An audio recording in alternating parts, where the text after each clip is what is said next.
Hello everyone, welcome to Endless Knowledge. இந்த வீடியோவில் நாம் எதை பற்றி பார்க்க போகிறோம்னா எக்ஸல் ஒர்க் புக்கை ஆப்டிமைஸ் பண்ணி அண்ட் அதோடைய பெர்ஃபார்மன்ஸை எப்படி இம்ப்ரூவ் பண்ணலாம்ங்கிறத பற்றி தான் டீட்டெயிலாக பார்க்க போகிறோம். ஸோ உங்களுக்கு இந்த வீடியோவில் உள்ள கண்டென்ட் எல்லாமே புரியுதுன்னா மறக்காமல் லைக் பண்ணுங்கள். அண்ட் அதை விட ரொம்ப முக்கியமான விஷயம், இதை பற்றி தெரியாதவங்களுக்கு கண்டிப்பாக ஷேர் பண்ணிவிடுங்க. அண்ட் பார்த்துக்கிட்டு இருக்கிற நீங்கள் சேனலை சப்ஸ்கிரைப் பண்ணி நோட்டிஃபிகேஷனை ஆல்ல செட் பண்ணிக்கோங்க.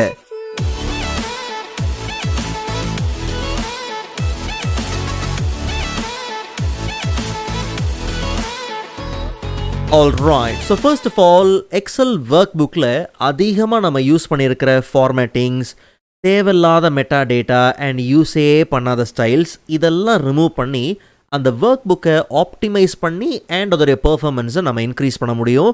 பட் இதெல்லாம் நம்ம மேனுவலாக உட்காந்து செய்யணும்னு அவசியம் கிடையாது. பிகாஸ் இதுக்குன்னு பிரத்யேகமான ஆப்ஷன் பார்த்திங்கன்னா ஆன்லைன் அண்ட் ஆஃப்லைன் ரெண்டுத்துலேயுமே பார்த்திங்கன்னா அவைலபிளாக இருக்குது. ஸோ ரொம்ப சிம்பிள், ரிவ்யூ டேப்பில் பெர்ஃபார்மன்ஸுங்கிற குரூப்பில் செக் பெர்ஃபார்மன்ஸுங்கிற டூல் பார்த்திங்கன்னா நமக்கு இருக்குது. நல்லா கவனிங்க, ஆப்டிமைஸ் பண்ண வேண்டியது இந்த ஒர்க் புக்கை தான். ஸோ இந்த ஒர்க் புக்கில் கிட்டத்தட்ட எவ்வளோ ஷீட்ஸ் இருக்குது அப்படிங்கிறது இந்த லிஸ்ட்டை பார்த்தாலே உங்களுக்கு தெரியும். ஸோ ஆப்டிமைஸ் பண்ணுறதுக்கு முன்னாடி இந்த ஃபைலோட ஆக்சுவல் சைஸ் என்ன, ஜஸ்ட் ஒரு சேவ் பண்ணிவிட்டு லொக்கேஷனில் போய் பார்த்தோம்னா இந்த ஃபைலோட ஆக்சுவல் சைஸ் பார்த்தோம்னா 137 KB. ஆப்டிமைஸ் பண்ணதுக்கப்புறம் பார்ப்போம் ஃபைல் சைஸ் எவ்வளோ கம்மியாயிருக்குன்னு. ஸோ செக் பர்ஃபார்மன்ஸ் கிளிக் பண்ண உடனே ரைட் சைடில் பார்த்தோம்னா ஒர்க் புக் பர்ஃபார்மன்ஸுங்கிற பேனல் பார்த்தீங்கன்னா வந்தாச்சு. ஸோ இங்கே பார்த்தீங்கன்னா எவ்வளோ செல்ஸ் நம்ம யூஸ் பண்ணியிருக்கிறோம் அண்ட் ஆப்டிமைசேஷனோட அந்த ப்ராக்ரஸும் பார்த்தீங்கன்னா கீழே இந்த பாரில் இருக்குது. சரி, இப்போ கீழே போய் பார்த்தோம்னா ரிவ்யூ பை ஷீட், ஒவ்வொரு ஷீட்டோட நேம் இருக்குது அண்ட் அந்த ஷீட்டில் எந்த ரேஞ்சில், அதாவது எந்த ரெஃபரன்ஸில் என்ன விதமான ஆப்டிமைசேஷன் பண்ண வேண்டியது இருக்குது அப்படிங்கிறது அங்கேயே பார்த்தீங்கன்னா மென்ஷன் பண்ணியிருக்கோம். ஜஸ்ட் நம்ம அதை கிளிக் பண்ணும் போது பார்த்தீங்கன்னா ரெஃபரன்ஸ் வந்துடும். So highlight specific day of வீக்குங்கிற இந்த ஷீட்டில் C14 அப்படிங்கிற இந்த ரெஃபரன்ஸில் பார்த்தீங்கன்னா நமக்கு டெக்ஸ்ட் அலைன்மெண்ட்டை ரிமூவ் பண்ணணும். ஸோ நம்ம யோசிப்போம், என்ன டெக்ஸ்ட் அலைன்மெண்ட்லாம் ஆப்டிமைசேஷனா அப்படின்னா, ரைட், நம்ம பண்ணி பார்த்ததுக்கப்புறம் தெரியும் எந்த அளவுக்கு ஒர்க் புக்கோட சைஸாக இருக்கட்டும், பெர்ஃபார்மன்ஸாக இருக்கட்டும் எவ்வளோ ஆப்டிமைஸ் ஆகுது அண்ட் எந்த அளவுக்கு பெர்ஃபார்மன்ஸ் இன்க்ரீஸ் ஆகுது அப்படிங்கிறது தெரியும். ஸோ இதை மேனுவலாக உட்காந்து நம்ம செய்யலாம். For example remove text alignment இருக்குது, நம்ம மேனுவலாக போயிட்டு ஹோமில் ஓகே இந்த செல்லில் சென்ட்ரல் அலைன்மெண்ட் இருக்கா, சரி அலைன்மெண்ட்டை கிளியர் பண்ணணும்னு நம்ம கிளியர் பண்ணி மேனுவலாக நம்ம என்ன பண்ணாலும் செய்யலாம். பட் நாம் என்ன செய்ய போகிறோன்னா கம்ப்ளீட்டாக போயிட்டு ஜஸ்ட் ஆப்டிமைஸ் ஆல் அப்படின்னு கொடுத்துடலாம். வேணும்னா நீங்கள் ஒரு வாட்டி டபுள் செக் பண்ணலாம். பட் நல்லா கவனிங்க, இங்கே இருக்கிற எந்த ஒரு ஆப்ஷன் நம்ம யூஸ் பண்ணுறதா இருந்தாலும் சரி, ஐ மீன் ரிவ்யூ பை ஷீட்டில் போயிட்டு எதை கிளிக் பண்ணி ஆப்டிமைஸ் பண்ணாலும் எந்த விதத்துலையும் நம்மளுடைய டேட்டா எஃபெக்ட் ஆக போகிறது கிடையவே கிடையாது. ஸோ தைரியமாக ஆப்டிமைஸ் ஆல் கொடுக்கலாம். ஸோ கன்ஃபர்மேஷன் வந்தாச்சு, ஒர்க் புக் ஆப்டிமைஸ். நீங்கள் மறுபடியும் செக் அகைன் கொடுத்து செக் பண்ணாலும் சரி, இல்லை ஃபர்தராக நீங்கள் அப்டேட் பண்ணுறீங்கன்ற பட்சத்தில் அப்போ மறுபடியும் பார்த்தீங்கன்னா சேம் ஆப்ஷன் உங்களுக்கு பாப்பப் ஆகும். இல்லைனா நீங்கள் சேம் அந்த ரிவ்யூ டேப்பில் போய் எடுத்து தாராளமாக நீங்கள் ஒர்க் புக்கை ஆப்டிமைஸ் பண்ணிக்க முடியும். ஸோ இந்த சேஞ்சஸை ஜஸ்ட் நம்ம சேவ் பண்ணிக்கலாம். அண்ட் இப்போது நம்மளுடைய ஃபைல் லொக்கேஷனில் ஃபைலோட சைஸ் முன்னாடி எவ்வளோ இருந்துச்சுன்னா 137 KB. ஜஸ்ட் ஒரு F5 கொடுத்து ரீஃப்ரெஷ் பண்ணிவிட்டு சேம் ஃபைலோட சைஸை போய் பார்த்தோம்னா 84.9 KB. இதையும் கொஞ்சம் நாம் என்ன பண்ணலாம், கம்மி பண்ணலாம். ஃபார் எக்ஸாம்பிள் இந்த மாதிரி அன்வான்டான டேட்டாஸ்லாம் இருக்குன்னா அதெல்லாம் கொஞ்சம் நாம் ரிமூவ் பண்ணும் போது நமக்கு ஃபர்தராக பார்த்திங்கன்னா இன்னுமே நல்ல ஸ்பேஸ் பார்த்திங்கன்னா கிடைக்கும்.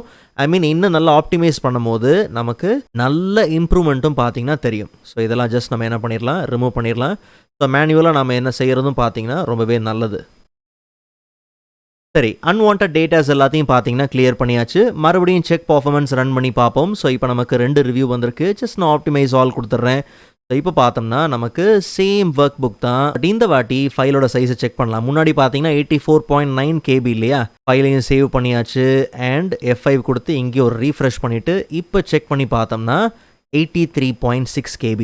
ஸோ எந்த அளவுக்கு யூஸ் பண்ணாத ஸ்டைல்ஸு, தேவையில்லாத ஃபார்மேட்டிங், மெட்டா டேட்டா இதெல்லாம் கிளியர் பண்ணுறோமோ, எக்ஸஸ் டேட்டாலாம் எடுக்கிறோமோ, நமக்கு நல்லாவே பார்த்திங்கன்னா ஃபைலோட சைஸும் கம்மியாகும். அது இல்லாமல் நமக்கு நல்ல இம்ப்ரூவ்மெண்ட், அந்த பெர்ஃபார்மன்ஸும் பார்த்திங்கன்னா நல்ல இம்ப்ரூவ் ஆகி கிடைக்கும். ஒரு குட்டி டேட்டா இருக்கக்கூடிய ஒர்க் புக்கை மெயின்டைன் பண்ணும் போது ஒன்றும் தெரியாது. But huge amount of data set multiple ஷீட்ஸில் இருக்கும் போது கண்டிப்பாக பார்த்திங்கன்னா நமக்கு ஒரு லேகு நிச்சயமாக தெரியும். ஸோ அப்போது நம்ம இந்த செக் பர்ஃபார்மன்ஸ் கொடுத்து ஆப்டிமைஸ் பண்ணும்போது நல்ல ரிசல்ட் பார்த்திங்கன்னா இருக்கும். ஸோ ஒவ்வொரு ஷீட்லேயும் ஏதாவது பிளைண்ட் ஸ்பாட் இருக்கும். அதை நாம் நுணுக்கமாக பார்க்குறத விட இந்த செக் பர்ஃபார்மன்ஸ் யூஸ் பண்ணி வேலையை ஈஸியாக முடிச்சிடலாம். ஆன்லைன்லேயும் சேம் ஆப்ஷன் தான், சேம் பர்ஃபார்மன்ஸ் தான், ஒன்றும் கிடையாது. சேம் ஜஸ்ட் நம்ம ரிவ்யூ டேப்பில் போய் பார்த்தோம்னா அங்கே ப்ரூஃபிங் அப்படிங்கிற அந்த குரூப்பில் பர்ஃபார்மன்ஸ் இருக்கும். ஜஸ்ட் நீங்கள் கிளிக் பண்ணுங்கள். கிளிக் பண்ணதுக்கப்புறம் ஒரு வேளை ஆப்டிமைசேஷன் தேவைன்னா ஆப்டிமைசேஷன் உண்டு, இல்லைங்கிற பட்சத்தில் நோ ஆப்டிமைசேஷன் நீடட். பட் இருந்தாலுமே நான் சொன்ன மாதிரி அன்வான்ட் டேட்டா இந்த மாதிரி இருந்துச்சுன்னா அதையும் கிளியர் பண்ணும் போது நல்ல பர்ஃபார்மன்ஸை நாம் எதிர்பார்க்க முடியும். ஓகே ப்ரோ, பட் நான் ரிவ்யூ டேப்பில் போய் பார்த்தேன், எனக்கு செக் பர்ஃபார்மன்ஸுங்கிற ஒரு ஆப்ஷனே பார்த்தீங்கன்னா இல்லை அப்படிங்கிற பட்சத்தில் ரொம்ப சிம்பிள். ஜஸ்ட் நீங்கள் ஃபைலில் போயிட்டு உங்களுடைய அக்கௌண்ட்டில் அப்டேட் ஆப்ஷன்ஸில் போயிட்டு ஜஸ்ட் ஒரு அப்டேட்டை போடுங்க. அப்போ உங்களுக்கு பார்த்தீங்கன்னா இந்த ஆப்ஷன் வந்துடும்.